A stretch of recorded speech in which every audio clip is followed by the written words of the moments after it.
আপনাদের যাদের ঘরে রিজিকের সমস্যা, আপনাদের স্ত্রীদের বলবেন দুইটা আমল ঘরে করার জন্য। এটা জরুরি একটা বিষয়। আল্লাহর হাবিবের চমৎকার দুইটা আমল, যে আমল দুইটা করলে রিজিকের সমস্যা পরিবার থেকে বিদায় নেয়। সুবহানাল্লাহ বিহামদি। যেহেতু আপনাদের স্ত্রীদের রিজিক আল্লাহ রাব্বুল আলামিন আপনাদের মাধ্যমে দান করে, এই জন্য এই দুইটা আমলের কথা বলবেন। নাম্বার 1, এক নাম্বার ইবনে মাসউদ রাদিয়াল্লাহু তাআলা থেকে বর্ণনা এসেছে, চমৎকার একটি বর্ণনা।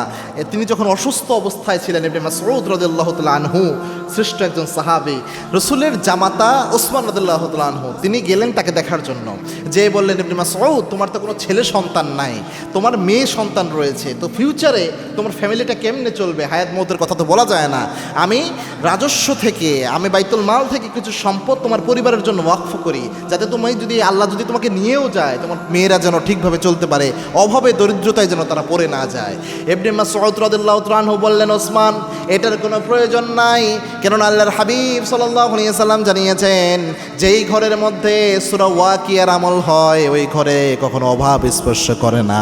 আমার মেয়েদেরকে আমি এই হাদিস শিখিয়ে দিয়েছি, আমার মেয়েরা সূরা ওয়াকিয়ার আমল করে, আশা করি আমার মেয়েরা কশিনকালেও কখনো দরিদ্রতার মধ্যে পড়বে না। সুবহানাল্লাহ। ইবনে মাসউদ রাদিয়াল্লাহু তাআলা আনহুর ইন্তিকালের পরেও তার মেয়েরা কখনো দরিদ্রতায় পড়ে নাই, শুধু ঘরের মধ্যে সূরা ওয়াকিয়ার আমল জারি রাখার কারণে।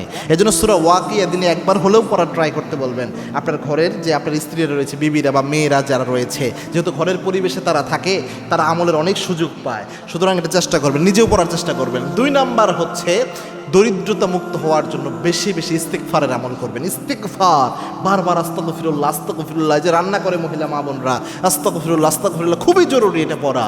এবং কি আল্লাহর হাবিব জানিয়েছেন, মান লাযিমাল ইস্তিগফার, ইস্তিগফারের সাথে যে ব্যক্তি লেগে থাকে, 3টা পুরস্কার আল্লাহ তাকে দান করেনি, তার মধ্যে একটা হচ্ছে ওয়াইয়ারযুকু হাইসু লা ইয়াহতাসিব, এমন জায়গা থেকে আল্লাহ রাব্বুল আলামিন রিজিকের বরাদ্দ করে দেয় যা ওই ব্যক্তি কল্পনাও করে নাই। সুবহানাল্লাহ।